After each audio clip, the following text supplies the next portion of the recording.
I was in my first year of high school. I got in pretty young. I was about to turn 11. And as an only child, I was obviously a key latch kid. So you can imagine my surprise when I came back home and I saw my mom in the kitchen with her friend. Apparently she took a day off from work to trade recipes with her friend without telling me. And I remember thinking that whatever they were cooking in there smelled so good, which was perfect for me because I had exhausted all my energy playing soccer after school let out. So in my mind, all I had to do was go to my room, put my dirty clothes away, take a shower, and then I'll have something delicious to eat.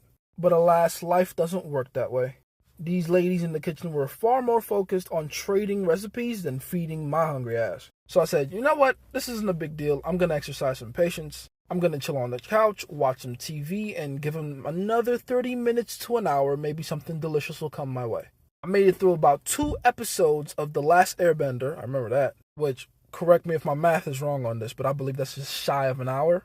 And I thought, perfect. They should have something ready for me by now. But yet again, I was met with disappointment. There was a lot of laughing and having fun and cracking jokes amongst themselves, and not enough quenching my hunger. Now, don't forget I mentioned that I was a key latch kid and a really young boy in high school. So resourcefulness was not new to me. I decided to take matters into my own hands. I took it upon myself to quench my own hunger. I went and grabbed 3 packs of the onion chicken flavored Indomies. For those of you that don't know, Indomie is the most popular brand of ramen in Nigeria. So anyway, I grabbed the noodles and the kerosene stove. I couldn't use the main stove because, So I start setting up the kerosene stove, right? I'm opening the bottom to pour some kerosene in it. I'm trying to grab the wicks out. And just when I had lit this bitch up, my mom shows up behind me with this look on her face and a very simple question. What do you think you are doing in my kitchen? Mommy, I just want to cook Indomie. Shut up and leave my kitchen. Why is there a man in my kitchen while there are women cooking? What kind of insult is that? Insult? No, Mom, I'm not trying to insult anybody.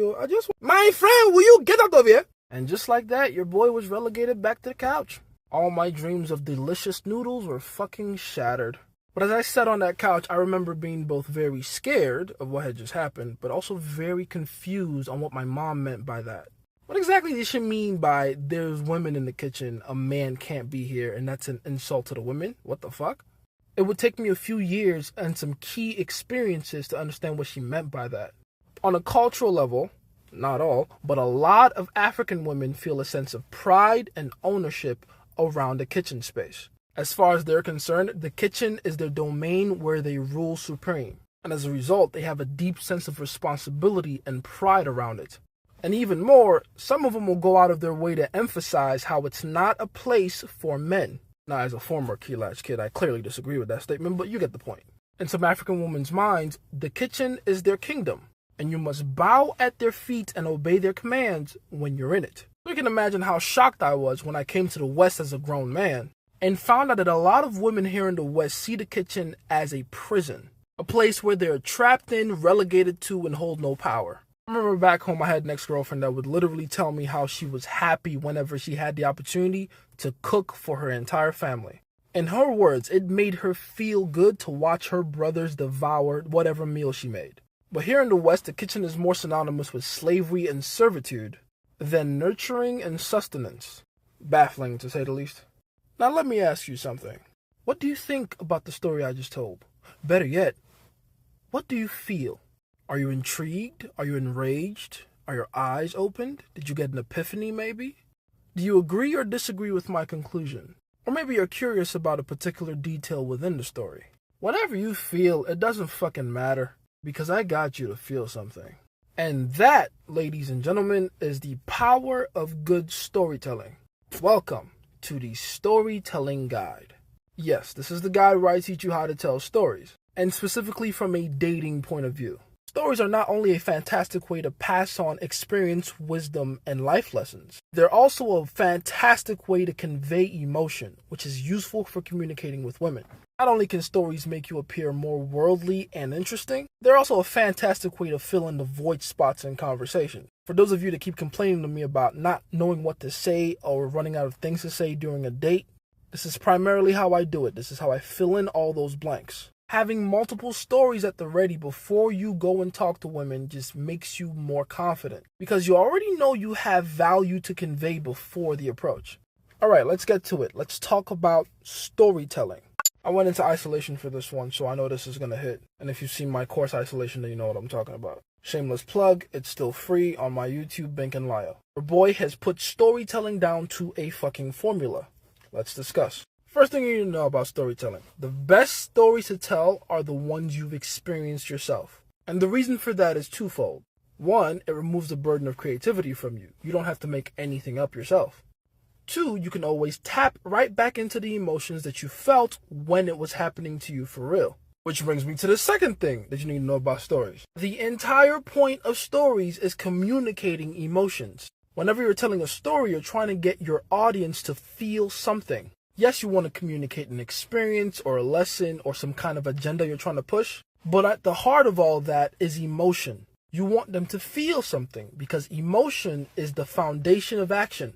So your stories should be built in such a way that they're a vehicle for emotion, which means you should also define to yourself what emotions you want your audience to feel when you tell your story.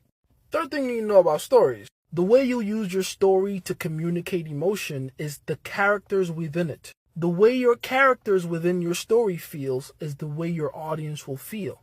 And even more importantly, 4, the way your characters feel within the story is what creates motivation for the story to go along. This is what we call providing our characters with motivation. And our characters need to be motivated by emotion to do something next so the story goes along. No motivation for our characters, no story. And this is so fucking important because the motivation of the characters within the story is what creates the fucking story itself. Take the story I told at the beginning, for example. If I didn't play soccer after school like I did, then I wouldn't have been as hungry as I was. And if I wasn't as hungry as I was, then I wouldn't have felt the need to try to cook my own food. And if I didn't try to cook my own food, then I wouldn't have had that confrontation I had with my mom, which inadvertently creates the climax of the story. Which brings me to number 5, by the way. Every good story has a climax, and it can come in many different forms. It can be contradiction or controversy. It can be a plot twist created by either the environment and the scene within the story, or the prior hidden motivations of a character within the story, etc. It could be a revelation or an epiphany. A climax to a story can be just about anything. And the climax packs the most emotional weight. Everything else up to that point is a setup for the climax. In fact, the best stories are written backwards. Ask the professionals. They write how they want the story to end in a shocking and deliberate manner, and then they work their way backwards from there. They reverse engineer the process. We're not going to talk about that here. Let's focus on stories you can tell about yourself during dates and meetings with women. I've decided to take a step-by-step formulaic approach to storytelling, because in my personal experience, all good stories follow a certain formula. The way I see it, structuring a good story comes down to 6 simple steps. There's a bonus 7th one in there, but we'll get to that later. The very first step of telling a good story is setting the scene. Setting the scene correctly allows you to answer the 5 W's. Who, what, when, where, why. Every good story you've ever heard starts with a scene. Now don't forget, we're talking about storytelling specifically in dates and in dating situations. And we're also talking about a story that's specific to you, as in a story from your own real life experience. And if that's the case, then there's only 3 pieces of information you need to give to set the scene. The first is a physical location. The physical location is a lot more important than you may realize, because most of the time, that physical location is what sets the frame for the rest of the story. And a big reason for that is because as human beings, it's in our nature to change our behavior depending on the environment we're in. So having characters within your story that only communicate with each other by whispering makes perfect sense if you place those characters inside a library, for instance. Or having characters that are under the influence of alcohol makes perfect sense if you place those characters within a bar. Now, obviously, it's possible for people to act contrary to the environment they're in, like a drunk guy in the church, for instance. And honestly, those make some of the best stories. But as far as setting up a story, as in from the very start, things have to be aligned and make sense. We'll get into like plot twists later. The next thing that's important to set the scene is your age. How old you were in the story helps to set the expectations for your acceptable actions within said story. It makes perfect sense to complain about girls teasing and making fun of you as a teenager. As a grown man, not so much. And the last thing you need to set the scene is a unique trait. Some tiny piece of information that'll become more apparent as the story goes on. A tiny bit of foreshadowing, if you will, but not too much. It could be anything from a prop to a physical trait, or even some kind of abstract. something that helps your listener better understand the scene. Most of the time, it should be something that makes you, the main character in the story, stand out. Oh, and by the way, in case I didn't mention that, you are the main character here, which is why naturally step 2 is introducing the side characters in the story and establish a relationship between them and you, the main character. Any character that isn't you in your story is a fucking side character. And ultimately, the job of the side characters are to react to the main character. Their reaction to the actions of the main character, which is you, is what helps to push the story along. Which is why when you're recounting your story, it's important that the relationship between the sides and you are established correctly. Because if there's no properly established relationship between them and you, then there's no reason for them to react to your actions. And therefore, no way the story goes along. So step 3 of structuring your story correctly is establishing the motivations of all the characters involved. As the main character in your story, your motivations are by far the most important. Because your motivations are what create the story essentially. More on that later. But then your side characters also need motivation as well. Whether those motivations are in direct contradiction to or alignment with your own motivations as the main character will greatly depend on your own personal story. Depending on the story you're picking out from your own personal life experience, the side character or characters within the story might have been gang or the ops. Please keep in mind, for the most part, one is not better than the other. The only difference is, depending on the one that happens, the outcome of the story will be different. In the story I told before, as the main character in that story, hunger was the primary motivator for my actions. Side character in that story, my mom, had her motivation, which was a sense of pride in her kitchen area. And our very different motivations happened to collide with each other to create conflict. And that's a great example of how the motivation of the side and main characters in stories end up colliding, which is kind of what step number 4 emphasizes. The different motivations of the characters within the story is what pushes the story along.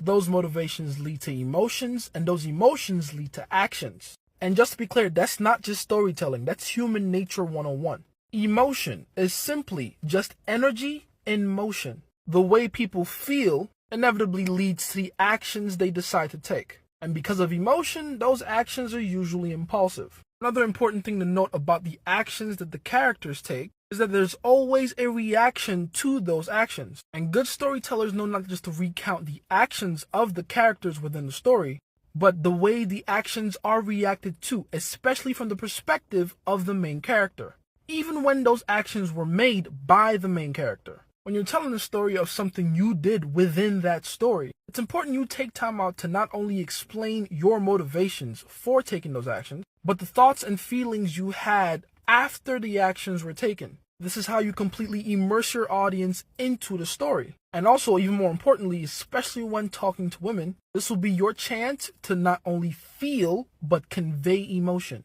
Don't forget, the entire point of telling a story is to make your audience and your listeners live vicariously through you while you tell it. You want them to have a completely immersive experience while they listen to you. Whatever the reaction was, whether it was conflict, controversy, or a plot twist, make sure you communicate that by feeling that in the moment. If you get to the part of the story where you lose a family member, for instance, allow that emotion to pass through you in that moment. You will be surprised, and I still am till this day, how contagious emotions are. In old school pickup, there was something called DHVing, or DHV spikes, basically demonstrations of higher value. The concept behind them was very simple. There are things you can do and say in front of women that make you seem higher value and more powerful, and it would be wise and very useful to sprinkle a few of those characteristics and traits within your storytelling. While you tell your story, you can mention how courageous you were, maybe recount something intelligent and resourceful you did, maybe slightly hint at the fact that you're pre-selected by women in your story, or maybe even point to the fact that you might be a leader of men. DHV spikes, if used correctly, are powerful, but there's a catch to it. 1, these spikes have to be sparse and subtle. Not more than 2 or 3 per story, and you cannot go out of your way to emphasize those things. Because going out of your way to emphasize those things exposes you for having an agenda. And having an agenda while you talk to women automatically makes you dishonest. Which to me till this day is the funniest rule we follow in this game, because clearly we all have an agenda. But I digress. The point is you shouldn't be going out of your way to brag, because bragging makes you look dishonest. Don't tell her you had a nice fancy car in your story. Instead, within your story, hint at the car having a feature that no regular cars would have. Don't tell her you walked into the club with 5 bad bitches. Tell her you were hanging out with friends, and then later on in the story refer to the friends as she or her. Don't tell her about your academic accolades and achievements. Tell her about your failures, and be genuinely pissed about it when you recount them. Because you're so smart, your failures are far better and greater than the average person's successes anyway. So you don't need to tell her directly that you're smart. She'll get the point when you recount a story of how you were 2 points shy of a perfect score in your English proficiency exam. I'm not mad, you're mad. Don't try to convince her you'll take good care of her. Loosely mention within your story how you were able to take care of one of your loved ones, and how you had a genuine sense of duty around it without expecting anything in return. When it comes to DHV spikes, less is more, less is more. Now I'm going to be completely honest with you, I don't even use DHVs as often as I used to. And that's because years ago I found something out.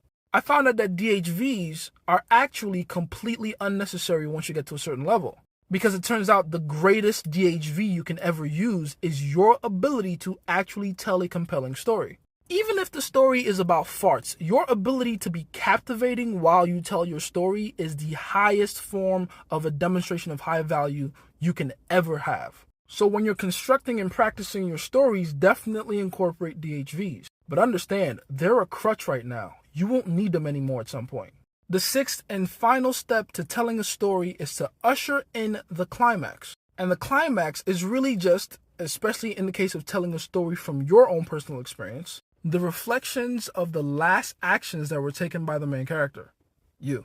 Or more specifically, it's where you get to demonstrate not just the lesson you want to convey from the story, but how self-aware you are. This is what the entire story has been building up to. The moment where you deliver the highest emotional impact and you bring a resolution to all the conflict. You tie it all up in a neat little bow and you've completed your gift to her. The gift of allowing her to live vicariously through you for a few minutes. The climax itself comes in many different forms. That form will depend greatly on the story you're telling. With the example I gave before in the story I told, it was more of a revelation. It was coming to the realization of how women where I'm from think about certain things versus other women. That's a life lesson and a revelation all in one. And that's where the entire story holds its most value. Your entire story should be structured around this part. So when you tell this part, you should be the most captivating you can be. Which is what kind of brings me to the 7th hidden step that I was talking about before. And that is the way you deliver your story. Honestly, I don't care how good the content of your story is. If you're not captivating to listen to, if you don't go out of your way to deliver your story correctly, then no one will care about your story. I'm not saying your delivery has to be perfect, but it does need to be solid, and there are ways to improve it. The true mark of a well-told story is amazing delivery, which is why the way you tell your story is far more important than the actual contents of the story itself. While you tell your story, your audience must find you captivating and interesting to listen to. Otherwise, you will be deemed a bad storyteller. I'm going to give you a few tips on how to tell stories in a captivating manner. The first thing you need is a firm grasp of the language you're communicating in. Now notice I said a firm grasp of the language, not a giant vocabulary. Because contrary to popular belief, you don't need to be a scholar in the language you speak to be good at telling stories in that language. In fact, most of the time, being too complex with your terminology can inadvertently alienate your audience. See? Just like that. So you want a sizable vocabulary so you have a large enough arsenal to pull from when you need it. That way you can be as colorful and as interesting with your language as you want to be, while also keeping it digestible and simple. The next tip for delivering stories is to remember to convey emotion. Don't forget the entire point of telling stories is to transfer emotion from one person to another. So your storytelling, including the way you deliver it, must do just that. Allow your hands to be animated while you speak. Use eye contact to your advantage, especially when you're trying to convey seriousness. Use a bright smile to punctuate the happy parts of a story. And hell, if you can manage, a tear or two won't hurt. Now, just to be clear, I'm not telling you to use your body language to deceive. I'm telling you to transfer emotion. And you can't give what you don't have. So the idea is while you tell your stories to feel the emotions in the moment. And if you're authentic in that moment, you will transfer the way you feel onto your audience. It's especially important that you remember to do this in the moment authentically, because women are subconsciously watching to see if you have the correct emotional circuitry, aka they're trying to see if you give the correct emotional response to the appropriate situation. They're trying to make sure that your brain works correctly and you're not the kind of person to over or underreact to certain situations. They don't want a person that laughs when they're angry or cries when they're bored, because those are signs of an uncalibrated emotional circuitry. Those are signs that something is off. And that can be dangerous to her, and we all know how safety-oriented women are. So the ability to deliver a story with the proper emotional response is by far the best way to show that you are a healthy and balanced man. And as silly as it sounds, that is very rare these days. The last tip I'll give you for delivering compelling stories is practice. Ask any stand-up comedian and they'll tell you it takes time, deliberate practice, and a lot of experimentation to get a winning joke. Storytelling is no different. You're going to have to tell stories a lot to get good at telling them. There's no way around it. And telling stories consistently is how you'll get your rhythm, timing, cadence, and charisma, and all those other abstracts that exist in storytelling down to a T. And that's how you get smoother over time. It's been Jace, your favorite scientist, and do with this information what you will.